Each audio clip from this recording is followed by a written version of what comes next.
Grandmaster Flash really had it figured out. I'm Sam. The art of the drunken sword fighter. That's my game. I'm Jackie.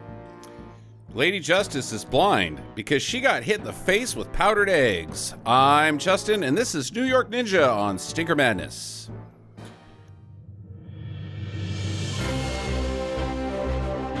Hello and welcome to New York. Big city, the Big Apple. It's here. It's filled with crime and bad stuff. I'm your host, Justin, for crime and bad stuff and the ladies getting stolen and the ruffians hassling kids and just, damn it, where's Giuliani when we need him? Oh, yeah. I don't think we do. We're good. We're good. We'll take the crime and the powdered eggs and the kids getting hassled. You just stay away, Rudy. It was such a problem that the protection rackets had gotten so brazen they would just wander around and be like, where's my money? Yeah. Who are you? The guy you give money. I get your money. I don't get any money. How come you get the money? Get me your money. Where's my money? I don't know where your money is. Second thought, I think I'll move to Boston. Before we get started on this podcast, I want to give a shout out to everybody that has recently subscribed to us on YouTube. You can find the podcast currently streaming on YouTube, as will be forever, because YouTube is free, and they actually host our files. It's amazing. What a system. Thank you, finally, YouTube. I don't know why 20 years ago they didn't come up with U audio or U radio. Like, it's just like, duh. Google has struggled constantly to like do something with social media and podcasting outside of YouTube. No, just do whatever. Because they don't make any money off of it, probably. Are you YouTube?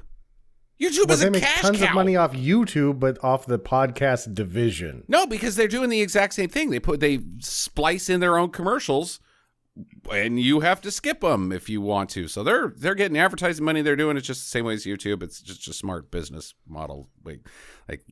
Don't let Apple be in charge of podcasting forever. You've got a better platform. But hey, YouTube subscribers, thank you for joining us. You can also like and subscribe youtube.com/StinkerMadness. And I also want to encourage people to leave comments on our YouTube podcast, because it's very much easier to interact with you about specific things on YouTube, because you're listening to the audio and commenting on it as we talk. And then I can go back in and just, hit you up right there. It's a little bit more complex when you email and we have to track down which movie you're talking about and all that sort of stuff. So yeah, like and subscribe on YouTube. Yeah, but also email, because I'm old school and I like that. But you don't get the emails. Only I do. That's okay, because you'll tell me about them. I wouldn't trust and me. I like that. Yeah, I wouldn't trust me with that at all. I think that's a bad life decision. Hit us via all avenues. Yeah. Sando Sam the Sandwich Man, General Delivery USA, through the postal system. Yeah, hit him up. Hit him up. Okay. New York Ninja currently streaming on Paramount Plus and Fubo. Sam, there's a lot to talk about the background of this film, so why don't you go ahead and get started? It's an interesting background. It's not like super rich. It was just a lost film, but I'll start with John Liu. Okay. Who was probably most known for the secret I already forgot the name of the movie because it wasn't very good. I saw it a long time ago. He did a couple of Shaw Brothers movies. He knew Bruce Lee. He was a karate champion in the 70s and had a exhibition with Chuck Norris, actually. Really? Okay. Wow. Who won? And it was decided it was super exhibition-y. Okay. I think they just sort of chummed around, and whoever got the most cheers was declared the victor of said exhibition. They just stand in opposite corners and go, yeah. And then, like, figuring the hype Chuck man punched goes, him in the face at least one time. Yeah, from the corner. That's how good Chuck Norris was. Yeah. He had started his own martial art towards the end of his career, which is right about when he shot this movie. Okay. Called Zen Kwon Do, which has still got kind of a foothold in France. They still teach it in France to this day. When he had sort of broken from Hong Kong and started making his own movies, he shot one in France called Zen Quan Do Strikes Paris in 1981. Okay. And then in 81 also did In the Claws of CIA, not the CIA, In the Claws of CIA. And then Dragon Blood in 82 before he starts making this movie. So those are something to look for, apparently, because we can compare possibly how... I don't know that this would have been a whole lot different had he finished it, right? Right. When you really sort of look at what's happening. Like, if they weren't shooting audio, because when Vinegar Syndrome finds this, there's nothing except for the reels. Nothing. This goes bankrupt, or the 21st Film Distribution Company goes bankrupt. Okay. Right around this time. And this one was deemed one of the ones not to finish. So it just gets canned for 30 years, basically. But, I mean, it's pretty much done. Like, there's not that much more work to do. They released like 12 movies that were basically shot concurrently with this one. This one didn't make the cut. There's X amount, you have X amount of money to spend on post-production. This one did not make the cut. Man. Other movies did make the cut. This bankruptcy becomes part of the canon, Mm-hmm. in that the guy who will eventually, it's Giancarlo Peretti, who I believe is just a guy who gets worked over by Menahem Golan in certain ways, because he would eventually buy Canon in 1989. I believe he was the one that bought this and then decided which ones were getting finished, this not being one of them. But after the sort of complete shit show that was the end of Canon and him getting the rights to it, one of the things that Menahem Golan had basically wrestled through that whole period into his own tight iron grip was the Marvel rights. Mm-hmm. To any of the stuff that he had for Marvel. So when he gets wrestled, like whatever he does to leave Canon, Peretti gets Canon for I don't know why. At that point, you've got nothing.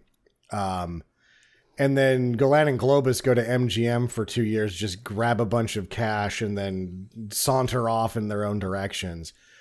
The direction that Menahem Golan would saunter off into was this. He then gets the 21st Century name and does 21st Century Corporation in 1990 and did some other films. One of those being the Captain America film that we did early on in the middle, whenever we did that one. Sure. That was 21st Century Corporation, not Canon. It was past when Canon had basically gone bankrupt. But that was one of the reasons he did that Captain America to hold the rights. And he's the reason that Spider-Man took so long. Inadvertently, this movie has a connection to the development hell that the Spider-Man film was in for 20 years? Yeah, 20 plus.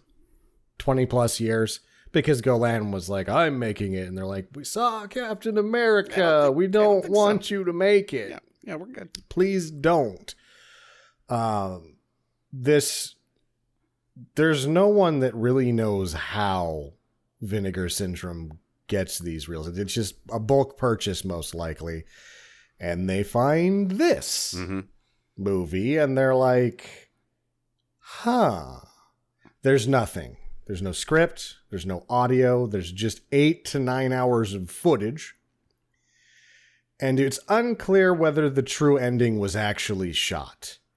There are the guy who redirected it, the editor, Curtis M. Speiler, seems to think that when 21st Century went bankrupt and yanked whatever minimal funding this movie had, that it was prior to them actually making a proper ending for it. Okay. Because I don't know if you noticed, the helicopter that blows up at the end doesn't not really blow up look, at the end. It's not a blow up, and it's not that they couldn't have blown up a helicopter with this anyway. Apparently, there was the guy who did the makeup was reached later for comment, and he said, we would meet John Liu in the morning at the Howard Johnson's that he was staying at. We would get in a van and go to the shoot. And he was provided $100 to do all the makeup effects for Plutonium Man. Okay. Which I think he did a really good job. Yeah. Because that's not very much money. Not very much money. Let me stop you before we get to Plutonium, the Plutonium Killer, as we're going to call him, TPK in this podcast. The specific scene where the chopper blows up in post-production, I could see that still being the ending without the chopper exploding. If there's one thing at the very end of this movie, we're given a flashcard that says New York Ninja will return in LA Ninja. Is that a thing, or is that just something that Vinegar Syndrome stuck on there? I think that was based on.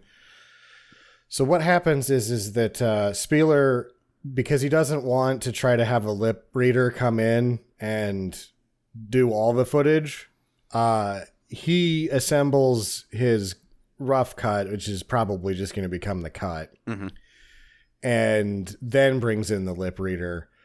Apparently, ex post facto, there was a pre-production script that was rounded up somewhere. I don't know what levels John Liu's involvement was sought out, because he probably didn't want to talk about it, and it's been so far removed. And this was basically the end of his career. He would sort of just retire into Taiwan. He made a couple of cameos after in like 1998 and 2006 as these only appearances after this production becomes doomed. So I don't know, one, if you can find him, and two, if you want to bother him with this. But apparently there was a pre-production script that had been found. So perhaps the ending was gleaned from that. Are you going to answer my question, or just totally what? I just did. Was there ever a LA Ninja in plan, or is that just something that Vinegar Syndrome tacked on? If there was a pre-production script for LA Ninja or New York Ninja? For New York Ninja found, perhaps that was tacked on to the notes or something, that there's going to be a sequel. And so to maintain the spirit of the original, there can't possibly be any footage for LA Ninja because of the production to this. If there is, then this is quite a odd ruse that Vinegar Syndrome is pulling that we'll never see the end of, possibly. But yeah, my point is, I could just see, instead of the chopper exploding, it flying away to LA, and part two is New York Ninja having to chase the TPK down in LA. Something like that, with a pre-production script that implies a sequel that you then go, well, this is obviously something that he wants to do again, so we're going to maintain the spirit of the original film and give people what we think he would want us to see. Yeah. And that's my answer to that, is that possibly that pre-production script enters into that title card at the end, because there can't possibly be any footage for another one. No, I wouldn't. Especially with the dubious nature of the shooting of this and the Howard Johnsons and whatnot. Howard Johnson. I think they did a interesting job with the lip reading. Some of it seems okay. Or not allegedly, but admittedly, Spieler said he wrote some of the dialogue to just make it more sensical, which I didn't find to be the case. I mean, you're working with what you're working with. Right. He sort of took it on a personal challenge. He's like, what would I have done if I was just an editor for Canon Group? And they were like, this is what you're working with. And I feel like I don't know that you could do better with, especially with what Vinegar Syndrome is going to give you. They'll give you the means to do this, but if you want to like get hard into ADR and bring these people in, they're not going to pay for that. No. You know what I mean? Right. This is a passion There's project. no way that he's doing full sessions, especially because now he's pulling in favors. Vinegar Syndrome originally started doing like those gonzo pictures, the sexies of the 70s and 60s that were lost, and also just X-rated films that were deemed worthy of them to be restored. They are first and foremost a film restoration company, and they had done a lot of booby movies. So you end up with, Ginger Lynn shows up to voice the wife for a little bit at the beginning. And Sharon Mitchell does a voice in this at some point too. And she was the one that ran the nobody gets the AIDS, we'll keep track of who's screwing who until there was a data breach. And now that doesn't exist anymore. So I don't really know how they keep track of who's screwing who in the pornos these days. I have no idea. Most of it comes from Russia and Ukraine, so it doesn't matter.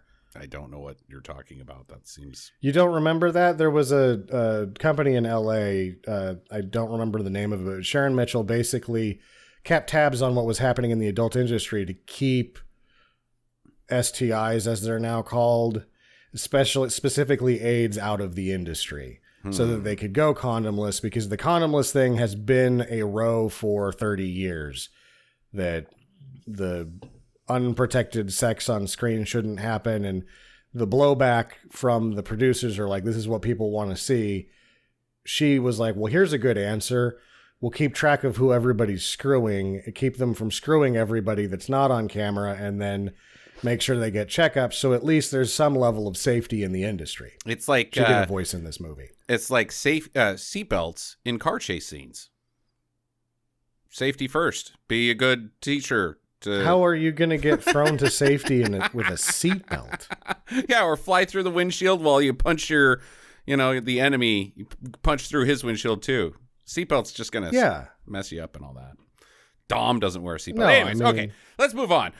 Speaking of Don the Dragon Wilson, he's back in not Bloodfist. Or is it Bloodfist? Sort of.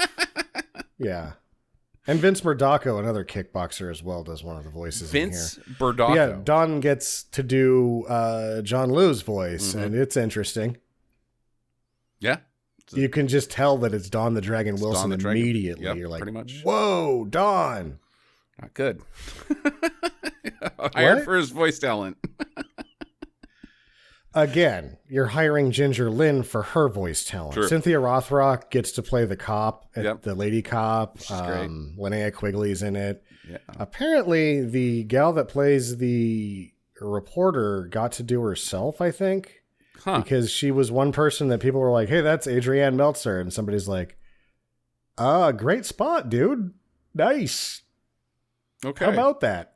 Well, I also had a spot because the film tells us that most of the cast and crew, they're gone to the loss of time, so they couldn't thank everybody or give them a credit. But I spotted one. Elijah Wood's dad is in this movie. I was thinking that the guy that plays Switchblade is Dave Grohl's dad. Dave Grohl's dad was in this, and Elijah Wood's dad. Mm-hmm. Yep, they're. Oh, hey, Jackie's in this podcast too. She's been quiet for 18 minutes now. Jackie, you want to... What do you want me to say? I mean, it's not like I'm going to be like, so guys, let's talk costumes here because, well, there wasn't any, and the ninja suit was fucking ridiculous. How about John Liu's hair, It was like the one that you buy at the costume shop. It had like elastic things to keep the gloves on. It wasn't exactly high quality. The masks were all like definitely the things that I remember growing up with, the ones where you breathe into them and they stick to your face because there's nowhere for the air to go. Yeah, and they smell terrible. Yeah, by the end of the shoot, you got to make sure you get your mask back for the next day because you don't want to be smelling Bob's breath for the rest of the evening. And really, I'm just kind of entranced by the things that Sam is telling us about how this movie was lost, and now we have it back. He could have just recycled. Go ahead. I just think it's really neat that, I mean, even though that, I mean, I don't know what the 8 to 9 hours of footage was actually like, right? But it's kind of cool that they took that and made it part of the filmography, right? I'm thinking you saw everything that was usable. There was just 10 takes of all of it. Yeah, right. Yeah. And he may have recycled. Secret Rivals is the movie that I couldn't think of. Secret Rivals 1 and 2. He wears a strikingly similar costume in that. It could just he like took that one home and turned it into a ninja costume for this. Yeah. No, it's also a very cool story, and very important. It's sad to think that there's films out there that are still shitting. They were shitting on a shelf, and that people have glanced at them, and that it's too much work. And I mean, could you imagine? Like, yes, this is a cheap budget ninja movie. You're shooting over a period of 2 to 3 weeks, right? It's not you didn't spend years of your life prepping for this, like, you know, fucking DiCaprio or something. But or he did, because there's a sizable gap between this and Dragon Blood, and it's shot in New York, and all the pre-production he would have had to done. Like, that's what I'm saying. Like, he's emotionally broken when this thing doesn't get made all the way. Well, there you go. That's what I'm saying. But imagine even if it's just 2 weeks, even if it's just 2 or 3 weeks, you put all that work into it, and they just go, no, we're not. The other people that you have to rely on to finish this project, they're not going to do it because we don't have any money to pay them. And so it's gone forever. All your work is just in the trash. It's like if you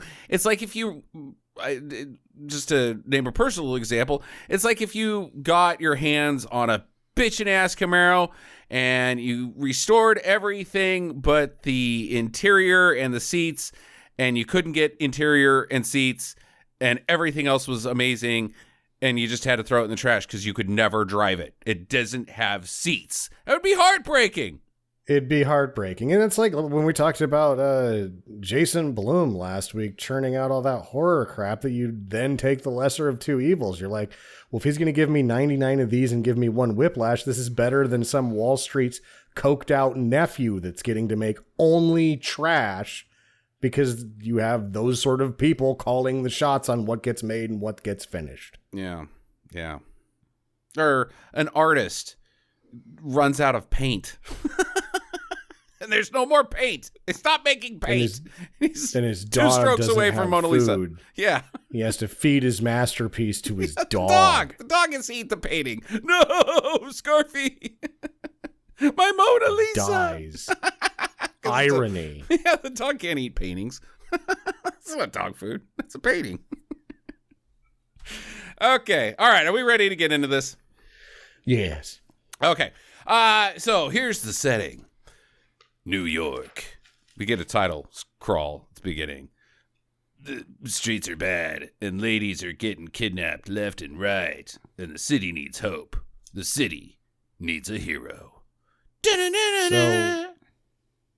So many things have changed, yet so many things stay the same. Yeah, right. Epstein. So this guy, our hero John, he's got a girlfriend or a wife or whatever named. It's his wife, okay, man. Okay, his fine, wife. Fine. Anita. Sam and I are both like, I'm not sure. Liu, so she's apparently his wife. Okay. According to this film. They meet up in town. He gives her some garbage, and I guess they're cufflinks, or I'm not sure where the cufflinks come into play. But she rips it off of the guy who tries to nab her. Okay, so they're not cufflinks. What does he give her? He gives her some crap. He gives her a belt, like a bedazzled red belt. Oh. Yeah.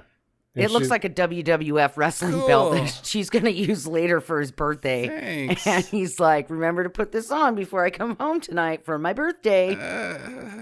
And she's like, about that, this isn't going to fit anymore. I'm pregnant. Yeah. Great. That's awesome. I'm going to be a dad. Yay. Well, see you tonight, honey. We'll have dinner for my birthday. I'm not, whose birthday? Whatever. Yeah, it's his birthday. Okay, bye. And they break up, and she walks along, and some villain, the movie calls him, it's Jimmy Handcuffs. He's sitting there looking at headshots. Jimmy Cufflinks. I said that. Oh, Jimmy Handcuffs. No, Jimmy Cufflinks. Sorry. Yeah. Cufflinks, man. Cufflinks. That's where the cufflinks come in. I get it. Sir. I get it now. Jimmy Cufflinks, but I like handcuffs better. So he's looking at headshots because that's how they're targeting the women to nab. Is they've all gone to studios and had their picture taken so that they can give them to major Hollywood producers. Sure. And they've now got their hands on these headshots. They went into a modeling agency and said, hey, can we get a pile of headshots? We're a big Hollywood producer. Can we have your headshots? And they're like, here's your pile of headshots. And they're like, ha ha ha, our master plan is working. Step one done. They seem to do this with those boat parties that are coming to light. Same exact thing. They just get headshots? Yeah, they're like, see if she wants to ruin her life for 40 grand. Huh. If she's hard luck this weekend. Okay. I also think that back in the day when this movie takes place, that your headshot actually had like your contact information, so your address and your phone number on them. So it would be very easy for these people to go out and find these women. Yeah, I guess to stalk them. Yeah, you could. And then, because a lot of the times the movie is showing us just random stuff, like ruffians are walking down the street. Hey, there's a couple ladies. Let's hassle them. They don't have headshots. Yeah. They're just ladies going to Starbucks. But that's the master plan. They're robbing those ladies. I don't think so, Jackie. Anyway, so they rob them. Okay. They do. Okay. Yeah. They also they nab this lady because their grand master plan is to not just rob them, Jackie. Sex traffic, I guess, is what they're going for. Mm-hmm. Yeah. Yeah, with this particular lady, yes. And all the other ones. Okay, so the girlfriend, the wife, she sees this and she's like, hey, stop it. And Johnny Cufflinks, he just cuts her throat right there. She falls down the stairs into the subway, and then he's like, not good enough, and chucks his knife into her tummy. I watched this with my mom, and she's like, oh, right in the baby. It's like, nice, Mom. It's good. And then I love how she's I love how she slides down the subway wall, revealing a sticker, I Heart New York sticker that she died on. And then the baddest ass credits ever. Sam, we didn't talk about the music of this film to start out. Oh, yeah. So it's a Detroit band called Voyager that was tasked with making a period specific score, and it is right. That's the one thing I would say. This isn't going to be a whole lot different than what he intended, except for this score that is awesome. No way the music would have been this good had it not been for what happened. It is fucking rad shit. But it's also very appropriate. It's not like what are their names? Battleship, the retro Gunship. It's not like Gunship came in and did some sounds and then got very dramatic with what they're doing, or like if Muse scored this. Obviously, neither of those bands would. This is way appropriate. Like, yes, time accurate budget music that is way better produced than anything that came out of this period of time, and is fucking. This is rad. Almost like they're waving a middle finger at Goblin. Yeah. They're like, we only had one chance to do it, you fucks. Yeah, no shit. There's like 8 people at home that are just like tossing over their trash can. He's talking shit about Goblin again. Goddamn son of a bitch. Some people fucking love Goblin. I don't know. Okay. So this chopper lands, and we get introduced to his John's familiars. John is a sound technician for a local news channel. Or is he a grip? I think he just is the guy that carries the recorder, the DAT. That's the grip. Okay, he's a grip. I don't know. I kind of thought that maybe he was just hanging out with these two because his wife died and they felt sorry for him and they don't want him to be home alone. So they're like, okay, man, you can hold the sound box thingy. This is unclear. My mom and I tried to piece together what he does for a living for the first half of the movie. She just kept asking me, so what is his job? Like, she was super fixated on it to the point that I was like, I don't know. And now I'm concerned what his job is. Is he an intern? Because at the very beginning, when they're like, after the murder and the police chief comes in and he's like, I'm the police chief, I think. the old guy, right? He's the police chief. Or is he Rupert guy from the Murdoch? I could helicopter? never tell. No, he's the top of the news channel on News 6. He's Rupert Murdoch? Yeah, or no, he's just like he's the head of the news team. Station manager. He's the head of the J. network. Jonah whatever. Jameson? Yeah, he's Jay Jonah. That's better. So he shows up and he's like, oh, he's probably bummed out. Let's go visit him in this helicopter. Chopper. Fly over to And his as soon as they get place. into that thing, I turn to Justin and I go, he's going to live in a shithole and they're not going to be able to land that goddamn thing. So they're just going to some high-end hotel so that they can have lunch first and then slum it down to his house. Or what probably happens is they all get in the helicopter and they're like, pilot, take us to John's house. And he's like, does he have a helipad? And they're like, no, but maybe. And he's like, get the fuck out of my helicopter right now. Fucking drive there, take a fucking cab, get the fuck out of my helicopter. Okay, so John's up on top of his roof having dinner for two alone because his wife is dead. At least they kind of did this right because the balloons are deflating. He's obviously been up there for a while. And he's just sitting at this supposed happy birthday dinner that he's never going to have. And his present is there from his wife. Mm-hmm. But he totally has a full-on Wizow breakdown right here. I mean, it is gloriously awesome. 20 years before Wizow was freaking out about Lisa, John was freaking out about Anita. It's not fair. Why? And then you gotta have Dawn do the voice for it accurately enough. And it's great. Why? It's like, emotional spectrum in voice acting isn't my thing so much as kicking people in the face. Why did you guys get me? But he nails it. What? So ridiculous. And then I like how he karate chops the table in half with his leg and kicks just the kind of like table. But then he like also kind of trips himself up on the tablecloth, so he just kind of lays on all the stuff. It's hilarious. Like it was pretty graceful, but you could kind of tell that wasn't supposed to happen.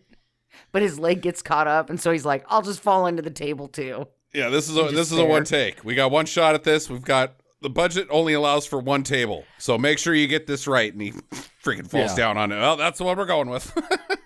Yep. I also like that when the reporter person shows up, she's just like standing behind the wall. She's seen this whole breakdown and is just like, wow, this guy, I may not be equipped to be his friend. Yeah. Beyond my pay grade. And after they have their conversation, she just walks back behind that wall and stands there until he leaves, I guess. She says, I had to write this down.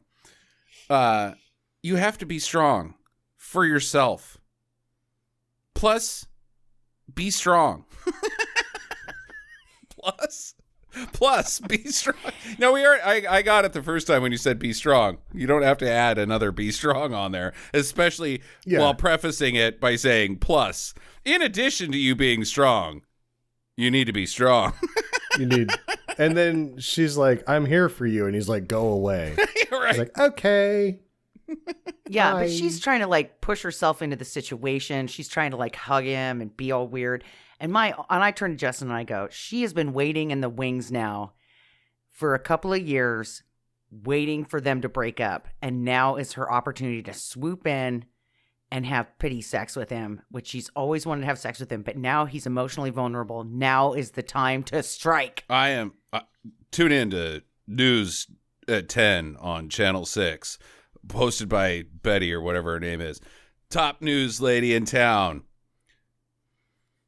And then she wants to have sex with the sound guy. She's been she's the top news lady, Jackie. She's freaking April O'Neil, basically. Less hot. She's the crime beat reporter, which is probably a big job if the crime is so bad. She's a pretty big deal.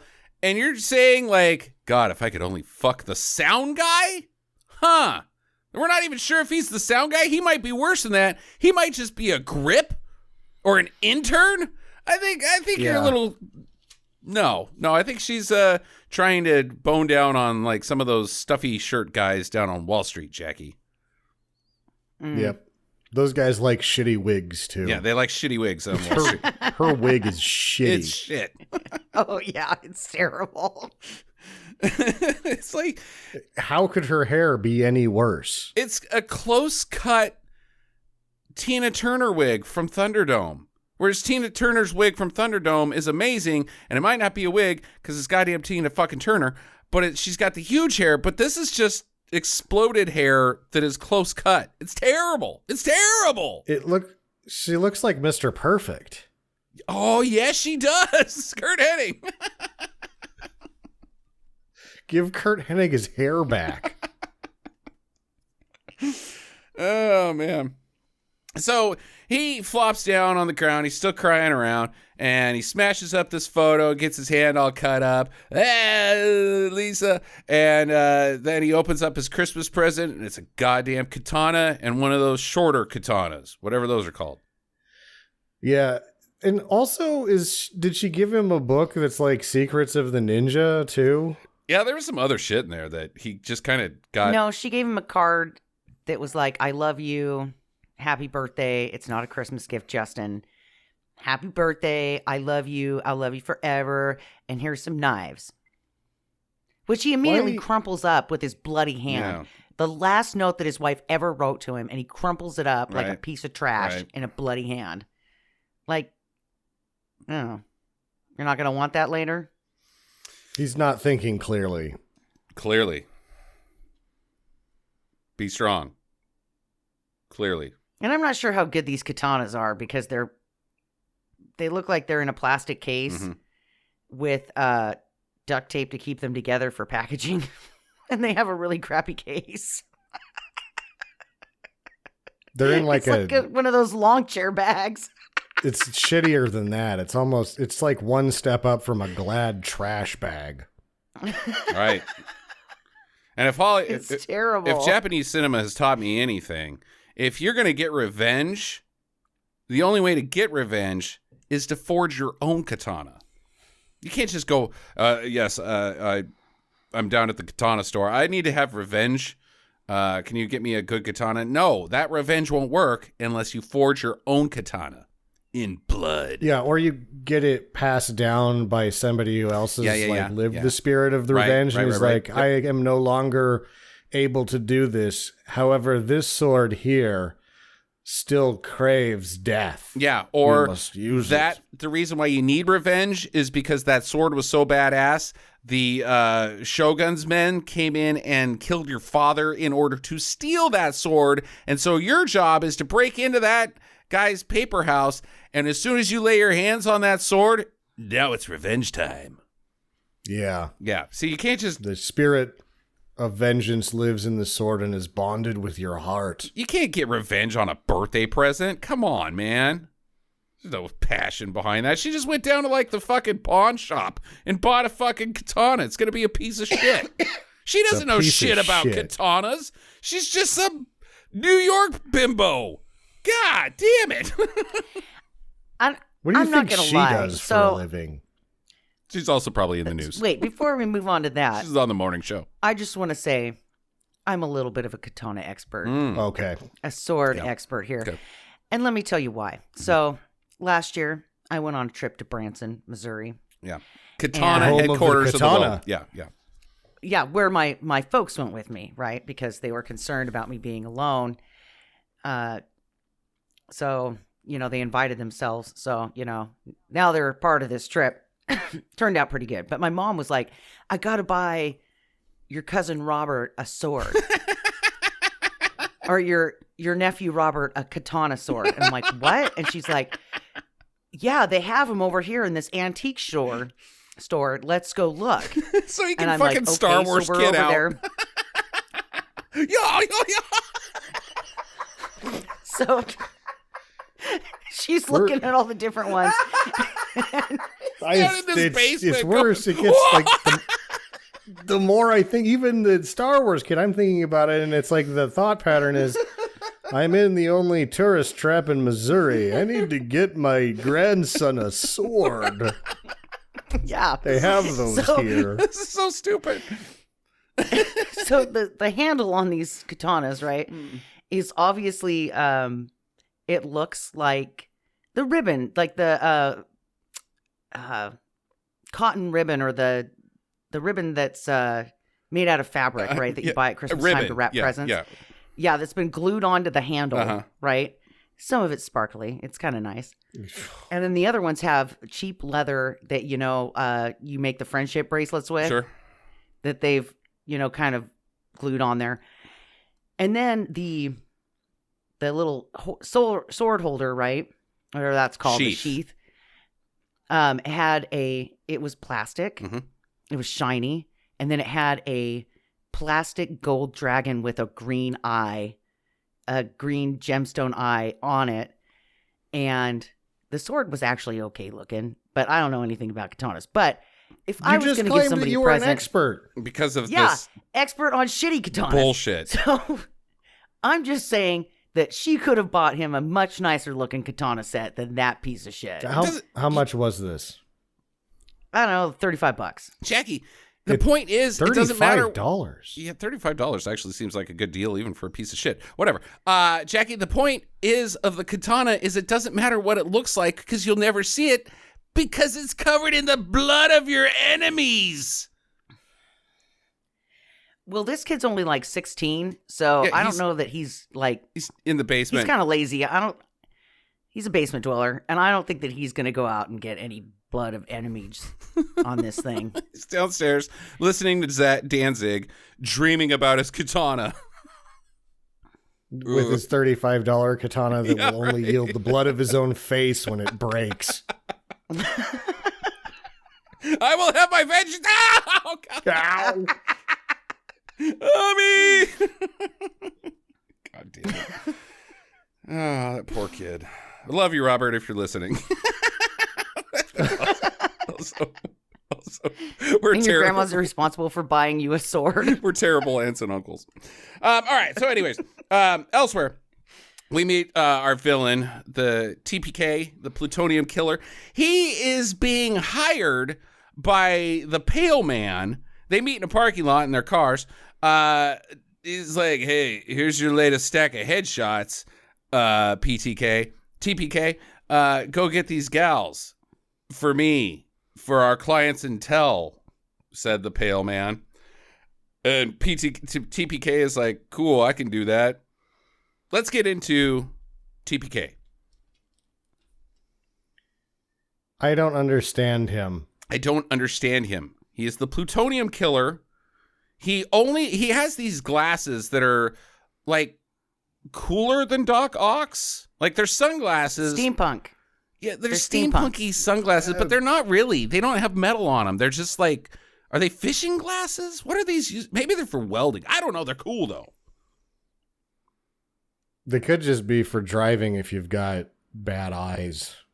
Oh, maybe they are chauffeur glasses. I think chauffeurs have like those wraparound sunglasses so that they're not discreet, but not incognito, just like focused. Yeah, like a human horse. Yeah. But also you're not paying attention. You can't see the driver's eyes because the driver is not important. You're paying attention to who is in the back. I think it's one of those psychological things. Oh, you're not allowed to show your eyes because you're under me type thing. I think you're less of a human eyes up front Beasley horseman. Yeah. Right. Yeah. You're a horseman. Drive the carriage, boy. I think they are chauffeur glasses though. I think you're actually correct. It's good spot.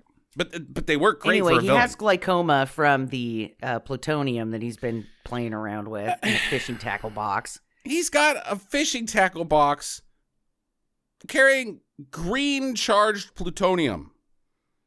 Yep. That he irradiates himself with when he's feeling sexy. Yep. And it makes his face melt off. And then his face goes back to normal later.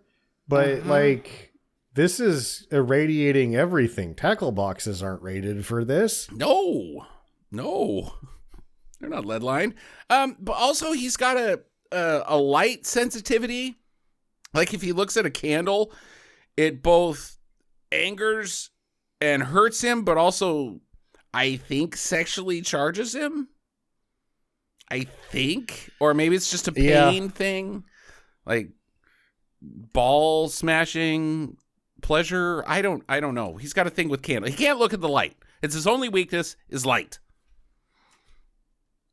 Michael Berryman from The Hills Have Eyes is voicing this guy, and he's doing a nice job. He is doing a great job. This is probably the hardest thing to do in this whole movie is just be this guy. Because I want to see whoever this guy's was original performance, because it is wacky.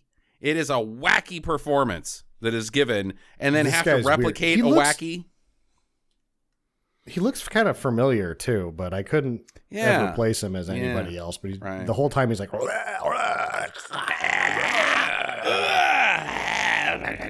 He's just so weird. So back John, he lays some roses where Anita died, and he sees this kid getting hassled. Hey, where's my money, kid? I'll get you money later. I don't have any money. I'm just a kid. Okay, go get us some money. So they let him go. And John doesn't do shit about it the whole time because I guess he's still like grieving, or like, I'm not pissed off enough to be a ninja to stop guys shakedowning a kid. I'm just gonna check this out. I don't know what his deal is. He's still bummed out. He hasn't decided to become a ninja yet. Yeah. Later, we're gonna skip a little ahead. They're more ruffians are hassling other ruffians, and then they see him in grief with one of those like incense burner things. I don't know what he's doing with it. He's grieving. Oh. Yeah. And they're like, hey, give us that. It looks like it's worth something. And that's enough to set him over the edge. He's had enough. It's not an urn. It's just like a incense burner. Yeah. I guess. Like Catholics. It's made of brass. I don't know what that thing is. And the guy that is the head of thugs is like, you ought to let me hold on to that. It could be worth $8. Yeah, right? Yeah, I don't think you put actual gold. You make those out of actual gold when you're just going to stick incense and light it on fire. It's too soft. You'd have to use brass or something that's flame resistant. Yeah. Plus, it's got a wood handle so you don't burn your pitsies. And you just, like...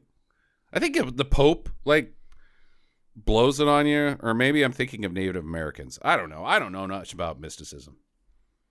No, it's not the Pope. That's the anointing oil, isn't it? Yeah. I don't know. No, they have like big lantern-looking things in the Catholic Church that they swing as they're coming in. Yeah, with the that's priest. what I'm thinking of. And the other thing I'm thinking of is their penises.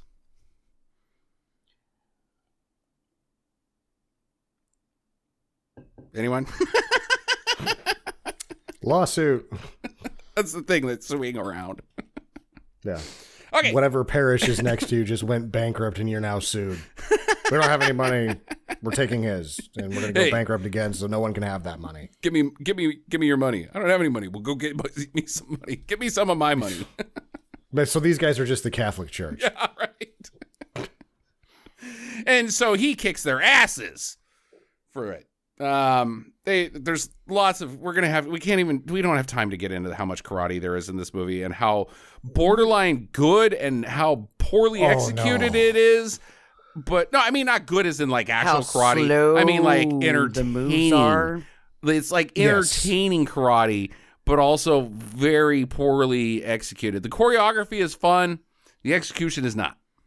The first thing that I think of in the fight scene is I go, wow, appreciation for Shaw Brothers choreography has just gotten better. So he beats them up. He goes to the cops for an update on the murder case, and they won't do shit about it. And this is a big town. We don't have time for your little crime, says the cop whose name never gets addressed. Detective guy. Detective can't wear his hat right. And he's like, I don't know what you're going to do about it. He's like, well, this city owes me. What does it owe you? Justice. Okay, cool. And he's like, you and everybody else, I'm trying to go to McDonald's. Leave me alone. And then he goes to Jackie's favorite part of the movie. The pinball freeze frame. Pinball grieving. So he's underneath the bridge, and he's going back and forth between these two, I don't know, pillars. Steel pillars or whatever. Why? And he's really grief-stricken, and then he stands right in the middle of between the two, and he goes, why? And then he jumps up and does a karate kick, and it freeze frames. Freeze frame. And then we go to in the middle of the movie. Awesome. You never freeze frame in the middle of the movie. Nobody does that. This movie does. And it's awesome. Because it really has to nail it home that he's a ninja now, based solely on grief. Right. Yeah. And his face does show the grief in this freeze frame. Like, it almost looks like, ouch, I pulled my groin. But they didn't want to show when he actually fell down and started grabbing his leg. Like, ow, shit, guys. So this other lady, she's getting hassled by ruffians. I think they're going to try to have their way with her right there, but they're also kidnapping her for the warehouse, not just robbing her. But there he is. New York Ninja This is the lady strikes. in white. Yeah, New York Ninja strikes right then. And he's got shurikens. They don't really see him. He doesn't do anything. He just shurikens these guys away from that lady. And she runs off. But then there's a purse snatching down the road. These aren't the gang ruffians, Jackie. These are just different assorted ruffians. In fact, there's so many different ruffians in New York at this point in time. These guys are just regular purse snatchers, but the guys he has to fight along the way are not related to the purse snatchers at all. They're just, hey, there's a guy we should fight, ruffians. That's how many different factions of ruffians there are. Front end Batman Year One playbook, just start kicking the shit out of everybody on the bottom end to get them afraid so that only the top end guys come out. Yeah, there you go. All right. Okay. Yeah, that's a good plan. And just like in Batman Year One, his first tactic to fight these guys is to do it on roller skates. The bat skates. Yes. Wheels. My mom is like, he's not very good at roller skating. No, he's terrible. He is so slow. He is so slow. And it's like he's kind of hunched over, like he's ready to fall down at any minute. But then he like kicks his foot out, like, okay, I got one more roll in, guys. They're like, there's this couple, and they're like, wow, do you see that? Look at that roller skating ninja fight those guys. Get it on camera, honey. And then he's like, fat kid at the roller skate rink, like, oh, wow, I can't believe it. Look at that. So they fight him. Yeah, they're recording it, and then she's like, we can speed this footage up later, right? Fix it in post. So they're attacking him with like sticks and stuff, just random guys. He's chasing after these purse snatchers, and random guys are coming at him. He does ninja stuff to them and backflips over a car while not wearing roller skates. And then suddenly his roller skates are back the next sequence. And they chase him down into an alley, and he beats the shit out of a bunch of guys down there. I think he kills these guys. Like, he leaves one alive. This guy on this motorcycle, he's like, tell your friends. That's the Batman. Except Batman doesn't kill him. He just puts him in the hospital to the point that they'll never be the same, but they're still alive. I think these guys are dead. He kills them. Yeah. He kills them. Well, he even admits to guy who can't wear his hat right, detective, that he wants to kill them all. Right.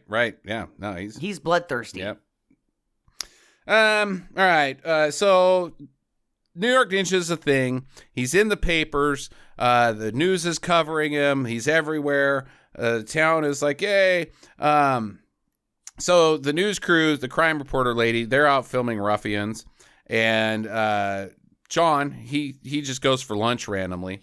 And then while he is out, there's two ladies that are getting hassled while they're in their sweet shit brown 240Z, and I want that car so fucking bad. Yeah. I drooled over it the whole time. I'm like, oh God, I want to travel back in time and get that car for cheap. And so the New York Ninja politically shows incorrect red is what that color was. Politically incorrect red. Oh, gross. I just now got that. That's gross. Disgusting, Sammy. So New York Ninja shows up. He saves them. He fights them all on film. The news team's got it. So now he's even more famous. And my favorite thing that happens in this movie that Jackie just let go under the radar is the cameraman, Jack? I don't know. He says, wow, where did he come from? And the lady reporter says, where did he go? And I say, where did you come from, Katana Joe? Yeah, that's the thing that the guy did on purpose. You have to. We have to assume. Oh, yeah, I guess this is in post. Yes. Like, Cotton Eye Joe didn't exist in 84, Sam. Wait, this movie's but from he did when this movie was rewritten. Yeah. Love it. Elsewhere, Jimmy Cufflinks is... did they wreck his car yet? Whose? No. Camera guys. Yeah. Jack's, no. No, we're right there. We see that Jimmy Cufflinks has a warehouse of these ladies. So it's a torture harem. But it's not, because their job is to sell these gals. It's a warehouse, Sam. Why are they torturing them? Because he's a dick. I don't think that they're torturing them as much as they're just keeping them scared by hitting them every once in a while and raping the ones that they've got on the tables. Yeah. That's not torture? It's pretty torture-y, Jackie. That is torture. But also I need your definition of torture if that's not torture. Nobody expects the Spanish Inquisition. That's it for Jackie. You didn't shove a stick of dynamite up their ass and blow them up. That's not torture. You didn't shove a pole straight up their ass and have them slide down it over a period of 6 weeks. That's not torture. You didn't put them in a cocoon filled with needles. That's not torture. These guys look like a bunch of two-pump chunks. So it's not even torture? Yeah, it's torture. Never mind. It's just awful that I even said that. I'm sorry. You're sitting there laying there post getting raped, and you're like, is this torture? I mean, that was bad raping. Is it torture? Amateurs. Nobody expects the Spanish Inquisition. They come. Where's your electrified mattress? Yeah, right. Where's the nipples and the battery connector? Get Mel Gibson in here. So now the ruffians are attacking Jack's car. He's like, hey, those ruffians are attacking that car. They really are done fucking this car up for no apparent reason. Mm-hmm. When Randy, the reporter's like, Jack, that's your car. And he's like, oh. Hey. Hey. Stop it. The first time ever in film, someone is less reticent of what their car looks like than Frank Drebin. Right. And he makes the dumb move. He knows that there's roving bands of gangs that are just fucking up all of New York. And he's like, you can't do that. That's my car. With his lady reporter by his side, he should have just been like, yeah, I have insurance. Let's get the fuck out of here. But he's like, stop it, after a gang of guys roll his car over. After breaking all the glass. He waits for them to fuck up his car all the way. And then she's like, isn't that your car? And he's like, oh, shit, it is. Let's do something about this now. Yeah, right. Now that it's on its it's top. too late. That car is gone. So they're chased. She gets nabbed, and he gets chased up on a roof. They're beaten up pretty good. But then New York Ninja's on the rooftop. This is great because I haven't been able to mention this running style in a number of years on the podcast, but the actress playing the news beat reporter has a real strong case of the Costas Mandalore high knees. She can't move in those heels very well. But she's working hard and not going fast. No, she's not.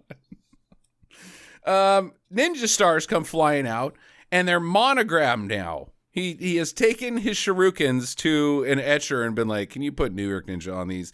When I throw them at guys, it's going to be super cool. Or he's doing it all himself with a Sharpie. Guerrilla marketing. I got T-shirts. I've got USB drives. He has T-shirts with New York Ninja written on it. I've got pens. There's colored magnets. marker corrugated plastic signs later. He's red guerrilla marketing. He's in. What All else in. do we? Oh, lanyards. I've got a shit ton of Nobody wants the lanyards, but I've got a shit ton of New York Ninja lanyards and shurikens. Can we get the shurikens? I'll take those. Damn it! Everybody wants the shurikens. Nobody wants the lanyards. Why did I buy these? I spent my entire budget on lanyards. You can put your keys around your neck. Will my keys hit me in the face? Most likely. Just like this shuriken. Die! Yeah. Jack, there's much silly fighting up here. I can't even get into it. It's unclear if he kills these guys or not because the fight just kind of ends. No, the jockstrappers come back for more later. Yeah, he doesn't kill these guys. They just get away. So Jack, he runs down to the boss and he finds Randy passed out in the back of his car. What is she doing in there? All of the high knees made her tired. Yeah. Randy, you're okay. Yeah, I got into the back of our boss's car and fell asleep. What happened to Jack? Who knows? Meanwhile, through all this, TPK, he's a bit of a newsie. He's always buying the paper and watching the local news, and he's starting to get a little frustrated about this New York Ninja guy. So he's got to boil his face off once again.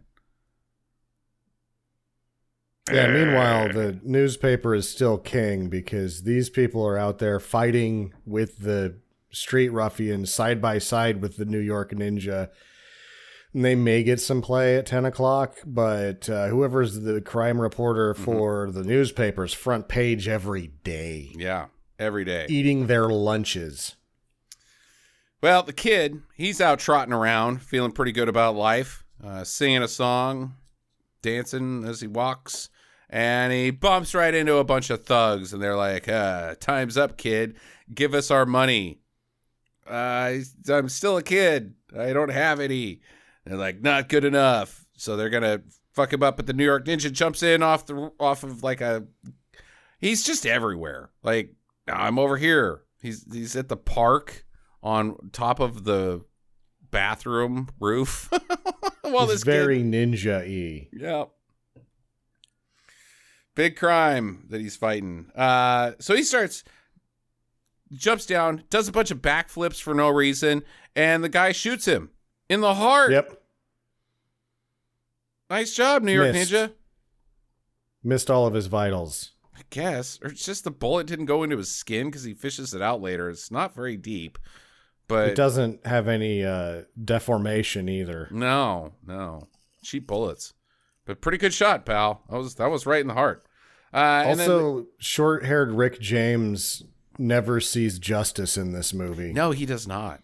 This is the last time we see short-haired Rick James, who Jackie noticed has a Van Halen logo on his shirt. On his jacket. It's on his sleeve. Yeah. People like guitars. Yeah. That's probably a pretty expensive jacket in 1984.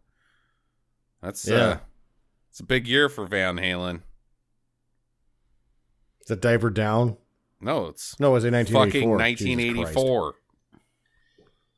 Is that the first Van Hagar? No. No, it's Jump. Yeah. Jump and all that, right? Yeah. See, that's the thing, is I like the first three. Oh, Jump is a good time. That's what New York Ninjas thinking. That's the beginning of the end for them. Jump is a fine song. You can kiss my ass. It's very... May as well just cart Gary Sharon up there right fucking now. Let's just get to the bad times. Let's just wrap Cafe Mocha Halen. Might as well jump off of this bathroom. Jump! Go ahead and jump. So then the kid gets shot. That's a bad He's segue. Dead. He's dead. I guess. He gets but shot. Not. Like, immediately drops to the ground. Eyes are closed. That kid is dead. Which means that Rick James, short-haired Rick James, is the only serious villain in here. Because he just sees too much trouble and cuts his losses right there. He's like, I will shake some other fools down. These two are too much trouble. I'm just going to shoot them. Right. Yeah. So John wakes up, takes the kid back to his home, and does the Rambo bullet pull out. And I guess he did that to the kid too, who has been shot in the back, wakes up, and he's like, oh, John, it's so good to see you, but why can't I feel my legs? Yeah, I guess the bullet, because he's got a chest wound, so it passed right through harmlessly, and then some incense and a plastic Buddha healed him. Okay. Versus taking him to the hospital. That checks out. Yeah, which that checks out. Would have been fine to do. I don't think it's fine to do. Taking a kid to the hospital? Yeah, like becoming this kid's instant father with your holistic medicine and not notifying his parents. I guess he's a street urchin. I don't know, but either way, like this is all the wrong things to do when a child gets shot because of your vigilanteism. Well, and you know that the kid's fucked up, right? Because the first thing the kid says is, will you be my friend? Yeah, sure, kid. And then it comes he doesn't say, yeah, several... sure, kid. He's like, yes, we're best friends Hell now. Yeah. Have you ever gone fishing? Quotes, right. Air quotes, fishing. Which is several weeks later. Yeah, so this kid like never left. Never left. He's now this kid's father. They went on the only thing missing from this film was a montage where they're doing all sorts of activities like going to the carnival together, running along the beach together, all to the backdrop of something tells me I'm into something good. Yeah. This is what has happened and has been lost to the scissors of time. There was a montage. These guys are best friends and also father and son now. And then they go. And then we get fishing. Awkwardness. Awkward fishing in your undies. Because I was waiting for his business to fall out of his swimsuit. There was nothing left to the imagination here. Yeah, there was a big gap. You need just like, okay, any minute now, his shit's gonna fall out. Did you see that guy's balls? They were weird looking. What's their thought pattern here is like, I'm going to do this, and the ladies are going to be like, yeah. Did you see that guy in the mankini with the kid fishing with a bamboo stick? Hot stuff. Also, there was you wear that around a child. Not good. It was more than a little creepy. Yeah. All right, so there's a big Halloween parade. The TPK is there. He's now a hypnotist as well as one of his things to get ladies. He's got darts. We haven't mentioned his dart pen. He's just got little pew that he shoots out of a Bic, a Click Bic pen. He's got a pen nail gun thing. Yeah, that he can hit anybody with. It's also rapid fire. It's very James Bond villain type device or Q device, whatever. But now he's a hypnotist. He's like, you're getting very sleepy. And she's like, I'm what? Just stare at this pendulum. Hold on. Somebody wants to talk to me. Just stay there. Just stay there for a second. Yeah. I like your mask, says the kid who's also wearing a clown mask. Yeah, that's great, kid. And then he turns around. Okay. Where were we? You were hypnotizing me. You told me to stare at this medallion and I would fall asleep and then you were going to rape me. So are we doing this or what, mister? Oh, yeah. Sorry. You're getting very sleepy and now you're hypnotized. And so he takes her back to his car and rapes her, but also lights candles, which makes him get melty. And then he is able to transfer his melty radiation hands onto her, which irradiates her heart so much, I guess she dies. She dies from his back padding radioactiveness while screwing. This sex is as dubious as the fishing we saw earlier. It is. I mean, I kept asking Jackie, what's going on? He's like, well, he's raping you. No, I get that part. That's the easy part. I get that. What is happening that I don't understand? None of this is making sense to me. He's lighting candles and going, which makes his hands get melty. And then she dies from melty hands. But she doesn't seem to hate it. Like, he's hypnotized her into a point that she's embraced death. Because he, like, puts his hands on her back and she's like, yeah, and dies. And you're like, is she dead or did she just have some radiation burns on her back? But in the next scene, she's clearly dead. She's quite dead, which is mourning. They spent the night together in the backseat of his car. Even with a dead person, he liked it because some guys come to rob him. And he's like, she's sleeping, leave her alone. And then he uses his pen nail gun on the guy's eyes. But after his chauffeur shows up, who likes to chew on his own hair. Mm-hmm. Yeah. Rat tail. Elijah Wood's dad. And is an expert Dancy swordsman.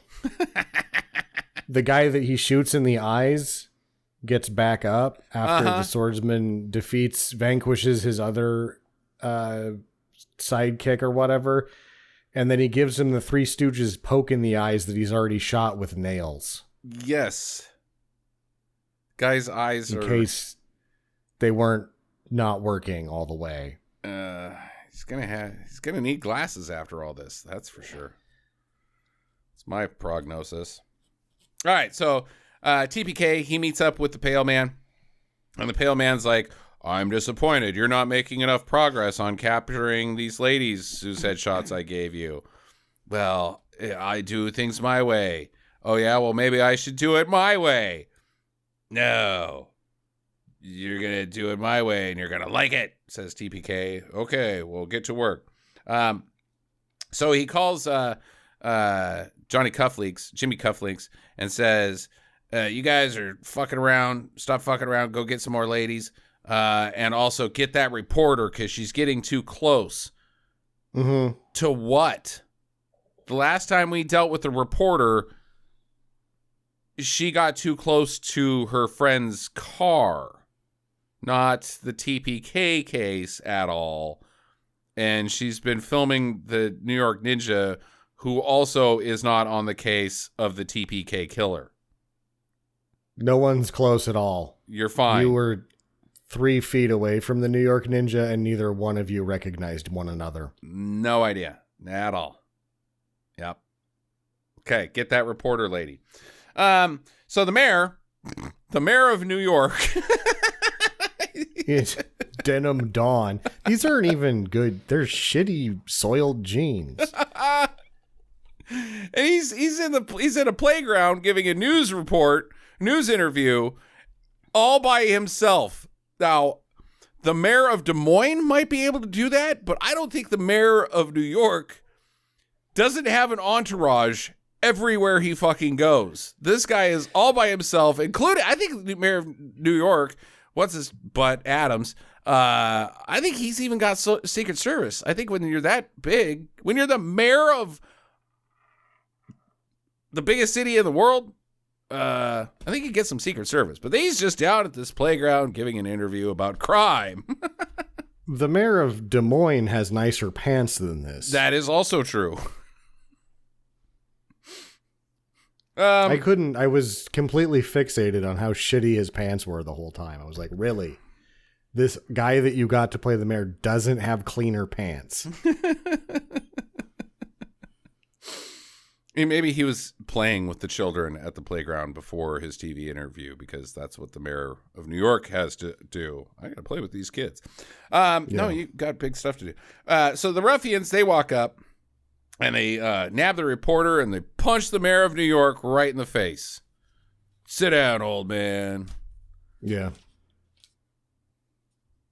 I want to take a break and see if you guys can decipher this. I'm going to describe this for the the audience. I'm using a notebook that my child has used to do doodles, and every now and then I have to flip through and skip a couple pages to write notes. But here's what he's got. He's got like a Godzilla alligator guy who's got crab hands, trying to pick up a stick figure who appears to have 6 arms. And the subtitle is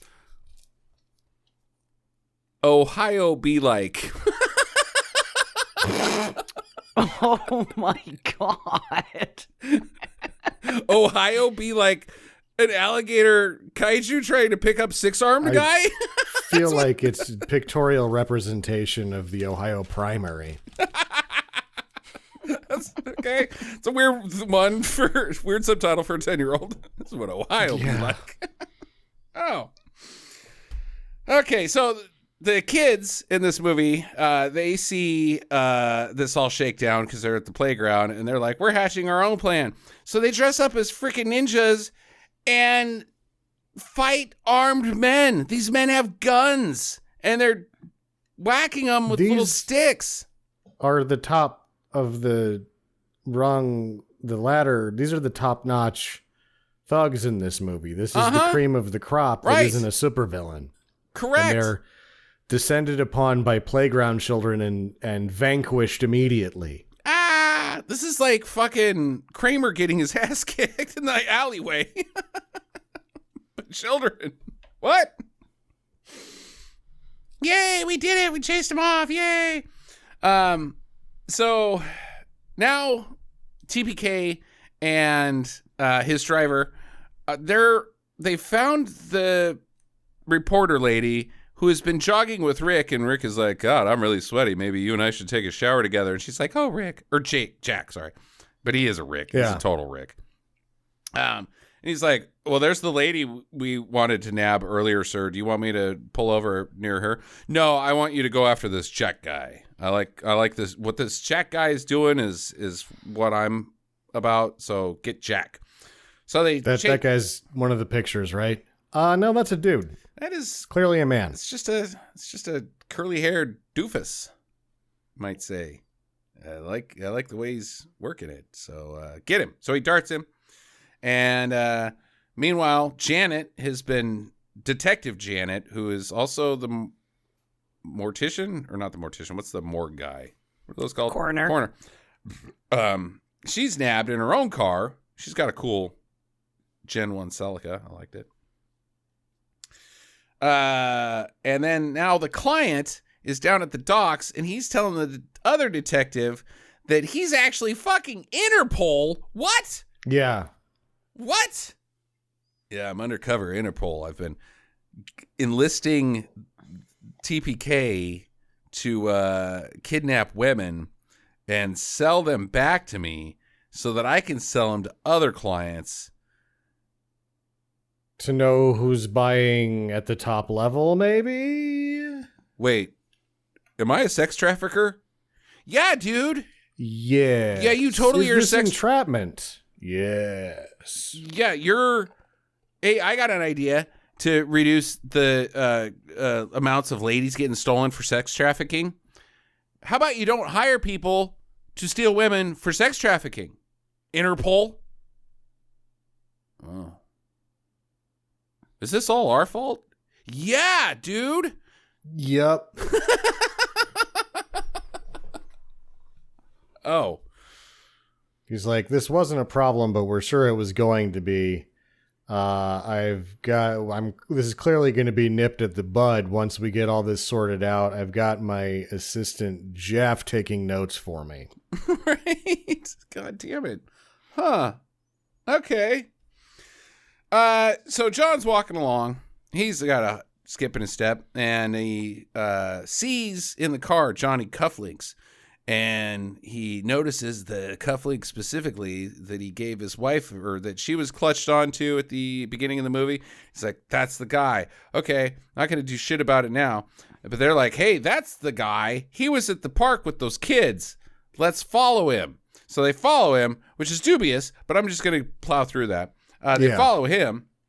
And he goes and he calls Randy, the reporter. He's like, you got to meet me out in the woods someplace. And she's like, you got it, best friend. I'll do whatever you want me to do. Just don't, I trust you fully. I'm not even worried about you not showing up. And he totally doesn't show up. He does not. He uses her as bait. What a dick. And then fucks off after she's nabbed. Like, he jumps out of the tree.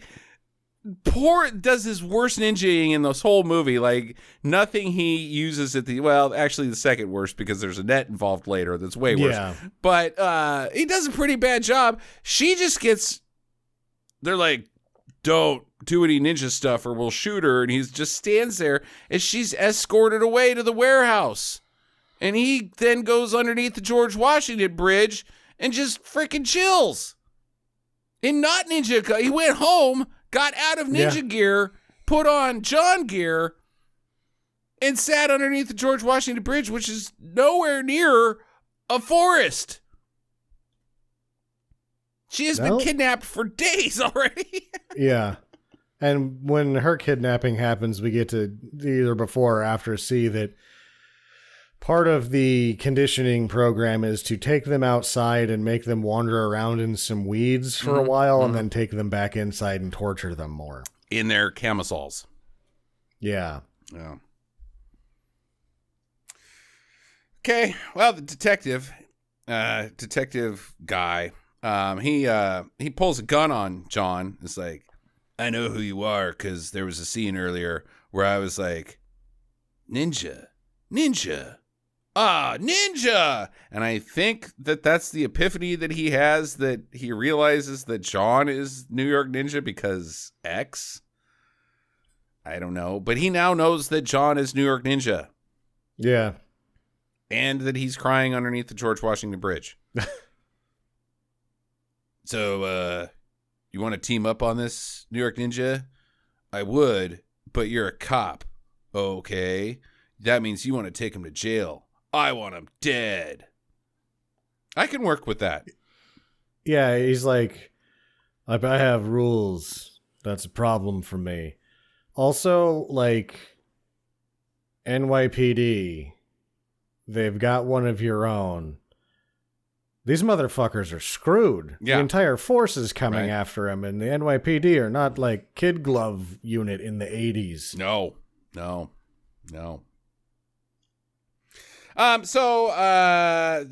going to team up. The Johnny Cufflinks and his guys, they call TPK and they're like, hey, we got that reporter lady. What do you want us to do? Well, I want you to give her to my driver. No, I think it's better if we meet you in person. I don't meet people in person. Yeah, well, we're going to keep her then, unless it's you in person. Okay, meet me in an hour at the docks. Okay, that's good. Hey, guys, why do we need to meet this guy? Because we're going to take over his thing. We are? How? Why? What are these guys doing? They've got a great gig going on. Do they? Yeah, they get headshots, and then they just sit around and they steal the lady. They put the ladies in a warehouse. They like get in their face and go booga booga booga, and then eventually they're like, "Okay, lady, we're sending you to Romania." They don't have a good gig. They seem to have no understanding of currency, and their car is a Civic. Yeah, that's true. They are driving a Civic, so. But maybe that's just because they're sensible bad guys. Three dudes, one Civic. The Civic is a good car, Sam. It's a great car. Unless you're a pimp or a kingpin. Then it's not a great car. And why is that? Why can't pimps and kingpins get good gas mileage and high reliability? Why would they do that when they have all the cash? This one's got an AM/FM cassette player that comes standard, Sam. You can't fit a lot of things in it. Well, that's why it has highest safety ratings in its class. These guys can't care about any of that? Okay. Tachometer goes to 7,000 RPMs. It's got a bumper-to-bumper warranty for 5 years, Sam. Bad guys don't care about that shit. I think the Civic is a great option for anybody out there. Yeah. Even if you're a sex trafficker. Yeah, there's just only so much traffic you can traffic in a Civic. It's just too small. You need a Cadillac. That's where you put the hookers. Okay. Okay. So he meets up with them, but he's onto them because he's pretending to be his own driver, and they're like, they open up the back door. They're like, "Hey, there's nobody back here," and he's like, "Well, I don't know where he's at." They're like, "Well, you tell us, or else." And then he's like, "Or else." Because I've got guns on you, so you drop your guns. And they're like, "Oh, well, we got guns on you, but yeah, we'll go ahead and drop ours." Also, why are we doing this ruse? Do they work for you? Just be like, "I'm the guy that pays you. Do what I fucking say." You can do that right here. That's my point. Because instead, the New York Ninja shows up when they're fucking around with each other for no reason. And after a confrontation involving a net that has net reversal... It's a volleyball net. The prop is a volleyball net. It's not even an actual ninja net that they like sourced out or made. The props department, they went to fucking Walmart and got a volleyball net for his ninja net. They didn't. They borrowed some volleyball net from the rec center. Probably fucked it up and gave it back and said, "It was like that when we got it. It wasn't Ninja tomfoolery that fucked up that volleyball net." Oh, the net. And he ends up getting netted because of his own net. So they're like, he nets him, and then the guy gets out, the Plutonium Killer, and he's like, "Hey, stop that or I'll shoot you." And they're like, "Yeah, get this net off us and onto you." And he has to help them net himself. Right.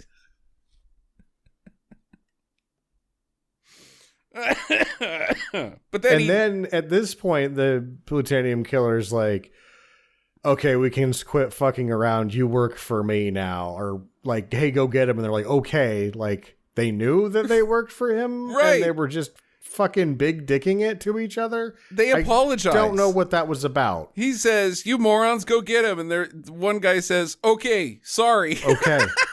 Sorry. Sorry about earlier when we tried to kill you. Our hang down competition got a little heated and out of hand. I don't know where we were on that whole thing. I mean, I said no from the start, just so you know, sir. These two, though, I just don't know if you can trust them. So Dave Grohl's dad is a real wild card.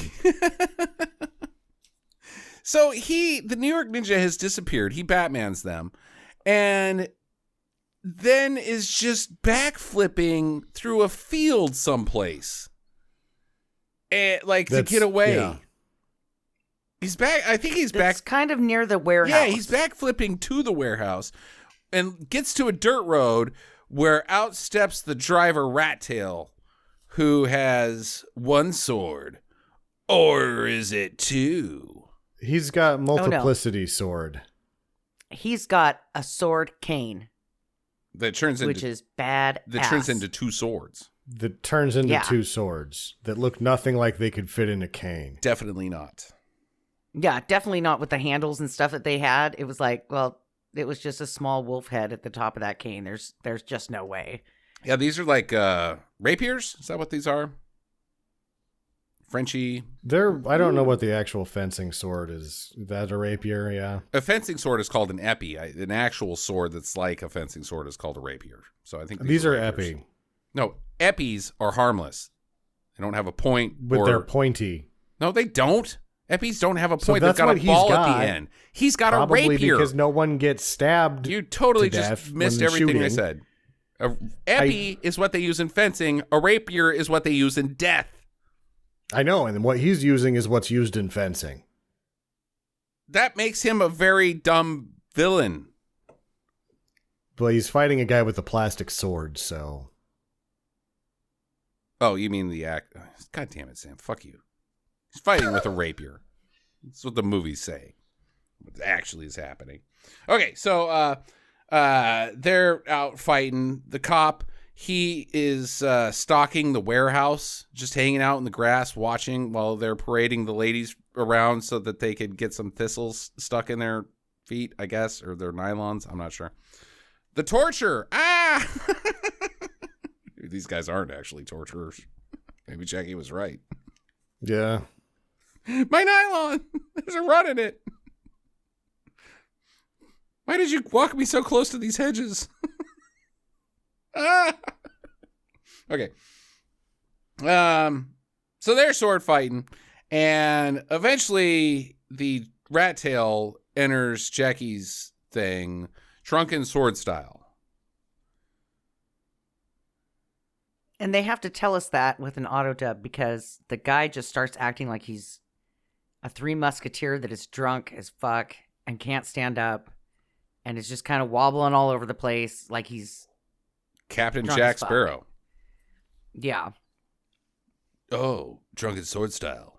Bring it, is what John, the New York Ninja, says. And it doesn't work as well as what he was doing before. No, he dies. He is dead from drunken sword style. Cut through the chest. It's tomorrow now because these guys started fighting at dusk and now the sun is out. There was also a brief sequence where TPK did some gross face stuff in the dark, whatever. And TPK has a newspaper article that's got a picture of Jack, and he stares at it and he does the light thing, and then he becomes Jack. Oh, this was an unclear superpower that he had apparently just waited till now to use. What is Jack? I love Jack. Also, isn't Jack kidnapped? Jack got darted. We don't They know put him in what the happened car. to Jack. He got darted. He was like, follow that guy. Hold on, I'm going to dart him. Choo-choo. And then we haven't seen Jack until he becomes Jack. Is he just like, God, Jack is a man, and I want to be like him. New York Ninja fights those guys off, so Jack just comes to, and he's across town, and he doesn't have a car anymore. No. That was the guys. Walking home, he finds a better gig, and we never see Jack again. TPK, seriously, we ran through the scene, Sam. He's following. There's the lady. Should we get her, sir? No. They get Jack. They dart Jack and kidnap Jack, Sam. That is the last time we saw Jack. Not the Jack ruffians. Dead? Maybe Jack is dead. I don't know. I think he's wearing Jack like a skin suit. That's a possibility because he does tear that off later. So I'm going to go with Jackie's assumption that he just likes to look at pictures and jack off and then actually wears Jack as a skin suit. And Jack on because he's putting Jack on. It's total Jack on. It's a Jack on, Jack off.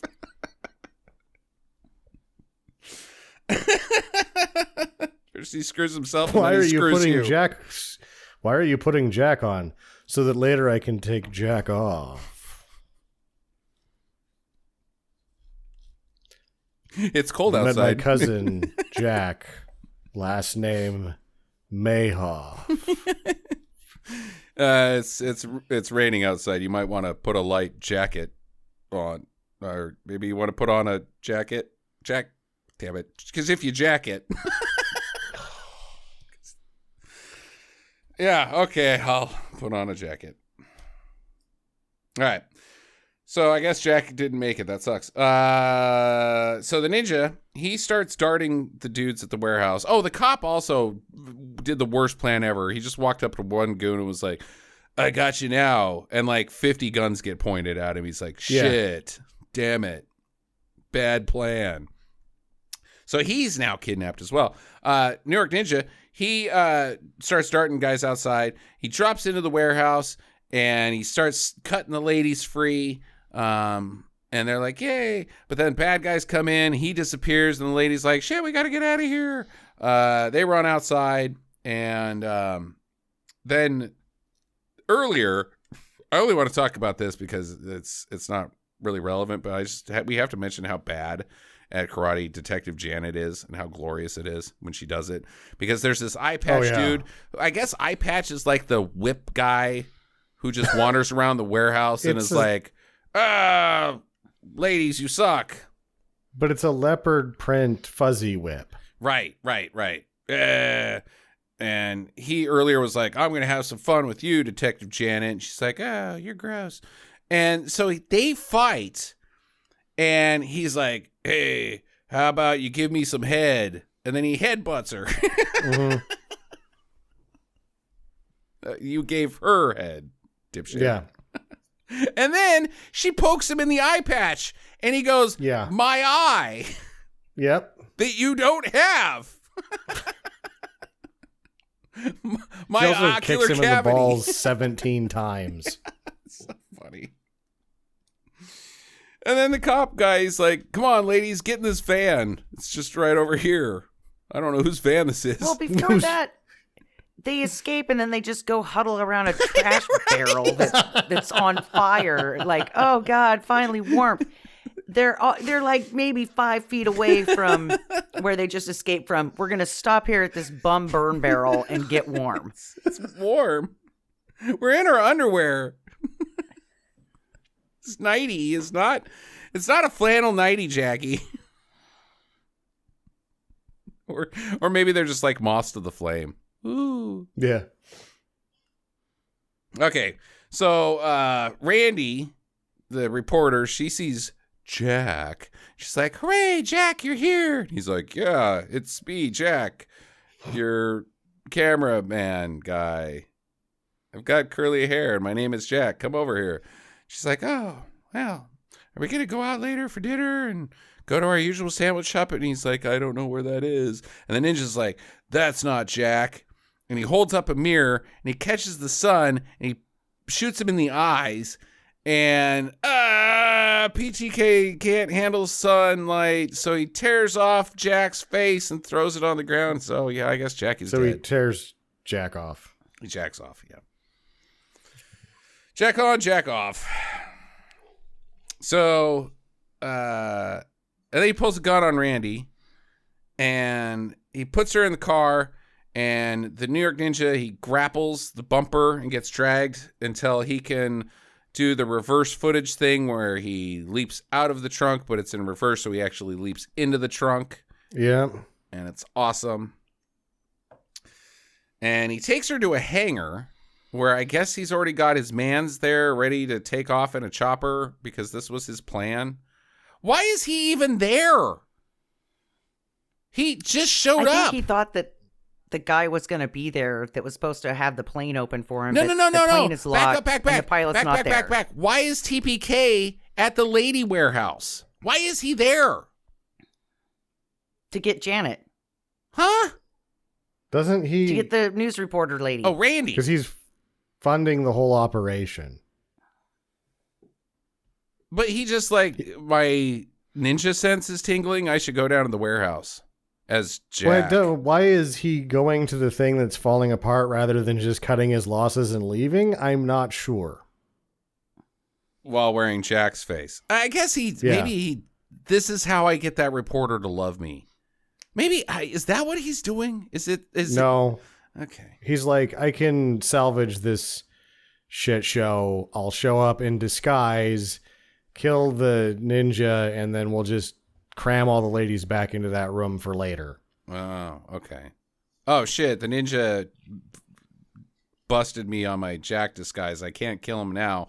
I should run away and take the reporter with me to my secret hangar chopper place. Yes. Okay.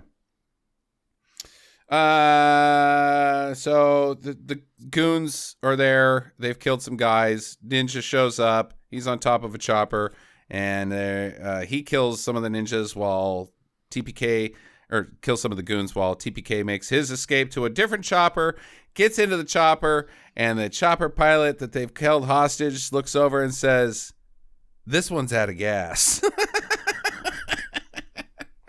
Yep. Shit! God damn it. He does. And that's really what the actor says. You're like, good script. Nice. There's no gas in this one. So the ninja... just helicopter escapes in general because their range is so poor. Right. Where are they going to... just take them to a car that's somewhere else? You can take them wherever you want, Sam. They're a chopper. That's the point. It's just you're not going to get there because you're going to crash it on the goddamn way. Yeah. But in theory, they can land in all sorts of areas. Yeah. Yeah.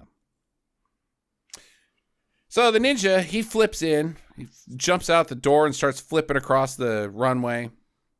And TPK, he pulls out a sword, an extendo sword, like one of those extendo pen things where it has a magnet on the end so you can pick up bolts that you've dropped into little crevices. Or a shitty Star Wars lightsaber. Yeah, telescoping sword. Not going to work. Nope. And so much, I don't have time. I don't have time to write what happens because so much shit is happening here. I've only got so much nonsense ensues.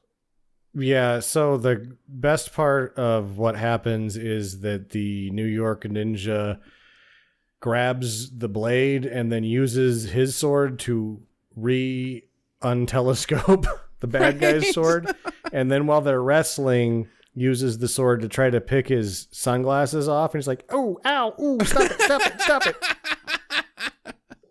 God, it's hilarious. At one point, the TPK tries to cut his head off from the back, but his short sword is in his uniform. And it's like, why won't your head come off? Well, because I got a sword back there. Sword-proof sword. Protects my head. It's cool. Yeah. Yep. So he runs and he gets into another chopper. He stitched the reporter. He's like, okay, fuck the reporter plan. I don't have enough gas for her. And the ninja, he grapples on. He's hanging. This is a big stunt because there's a man hanging from a chopper. That's flying. That's flying. And it's flying at distance. This chopper takes off. The guy's probably at minimum, 100 feet above the ground? Not that much, but you're gonna 50? you're dying. You're dead. You're dead. Yeah, and it's got to be John Liu doing it himself because they can't afford anybody else right, to do it. Right. It's a big stunt for a tiny little film like this. So he climbs up his own little grapple, and they kind of tussle a little bit, and then he falls. And you hear, hey, what's that beeping sound? Oh, is that a bomb? Kaboom! And the chopper blows up. Ninja bomb. Or powdered eggs, which we haven't talked about at all. The amount of it's powdered not eggs. Powdered eggs. They're hard-boiled eggs that turn into flour. Yeah, flour eggs. Ninja smoke. He like holds up a hard-boiled egg that looks like sometimes they're not even peeled all the way. Right. And then he throws it at people, and they just get hit by like a flour on their face. We shouldn't say poorly peeled. Have you ever tried to peel a floured egg, Sam? Damn near impossible. Not a no, they're just hard-boiled eggs. No, it's a floured egg. It's not a powdered egg. It's a floured egg. There's no such thing. He's got them in this movie. They're floured eggs. Floured eggs.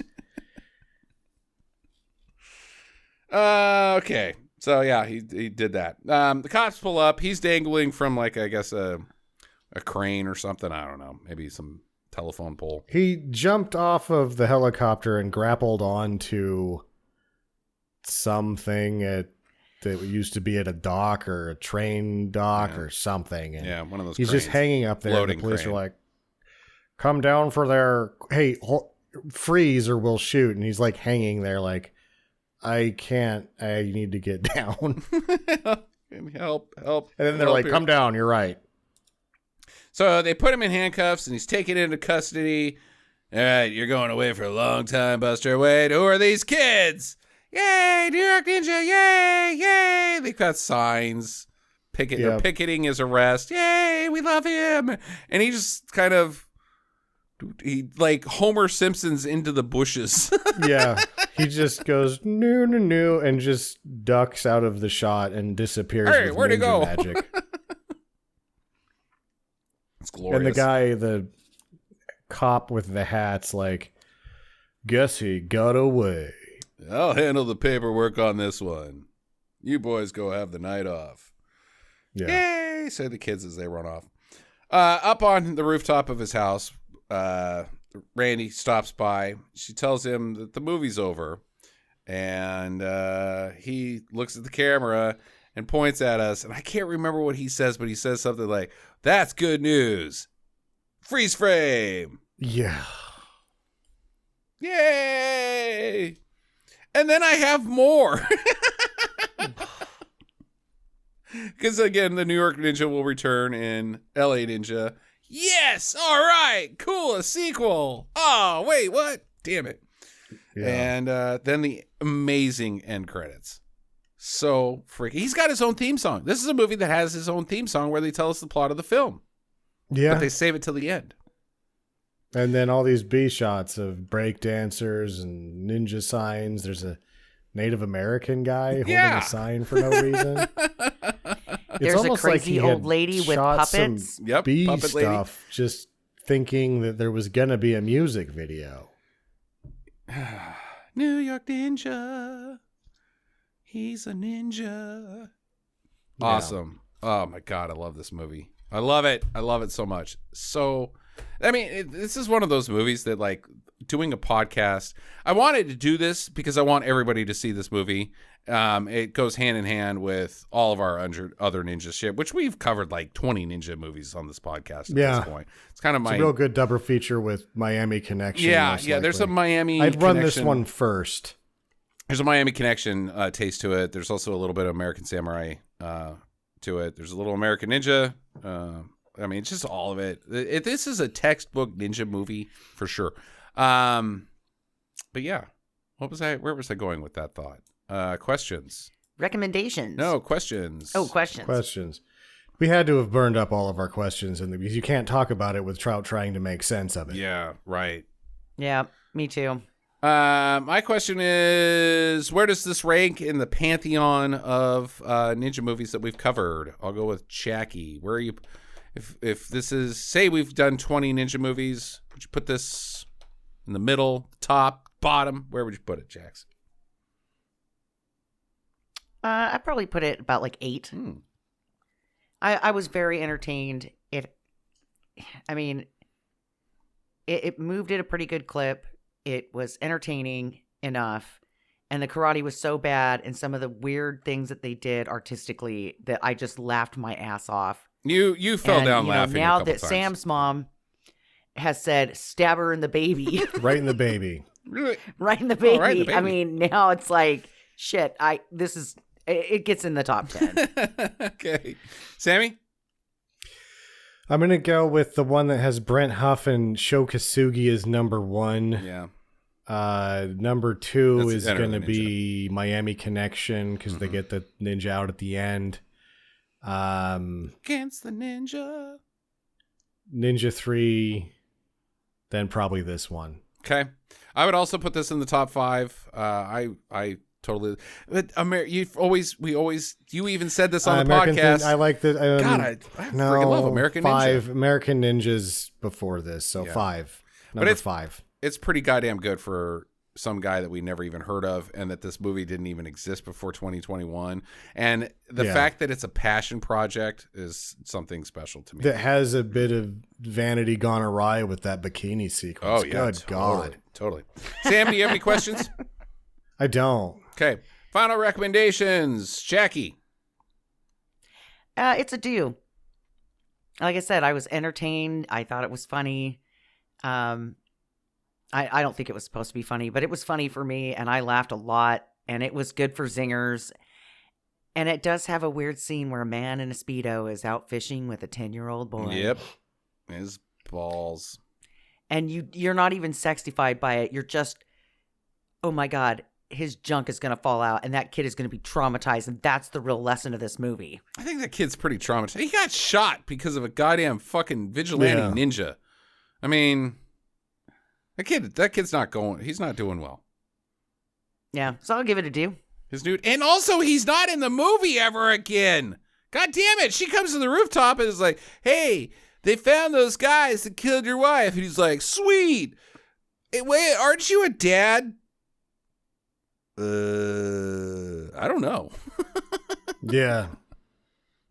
Nice job, John. Sam. Oh, yeah. I mean, it's academic to give it a do because I just said it's number 5 in my ninja movies. Yeah. You should not just do it. You should get some people to come over and have a fun time. Get some food, refreshments, possibly even double feature it with any of those other 5 we mentioned. Have a Ninja Sunday. Have a ninja party. Yep. Ninja movie Sunday. Obviously, I'm going to give it a do. I love this. It's a surprise. It was a big surprise to me. I didn't know that this movie exists. I just happened to flip through the movies and saw and I was like, I'll pull the trigger on this. And I was like, holy shit, this is fucking great. So it's a total do. You will also enjoy it, fans, if you've enjoyed any of the other ninja style movies that we've ever done. This is up your alley. Next week on the podcast is Sam's pick. What you got? I'm going to go right back to the same well we yanked this one out of, and it's called Action USA. Action From USA. Vinegar Syndrome in 2020, they found this thing. And it's got William Smith most notably, but he is not the lead. I've seen Action USA, so we might have done a stream of I don't know. It just got found in 2020, so how would we have done that? I've seen it. It had VHS. Okay. We'll see if it's the same one. Might have had a YouTube transfer that I saw at some point, but I know I've seen Action USA, so and I think you have as well. But anyways, maybe. We'll see what happens next week and get to the exploding chopper.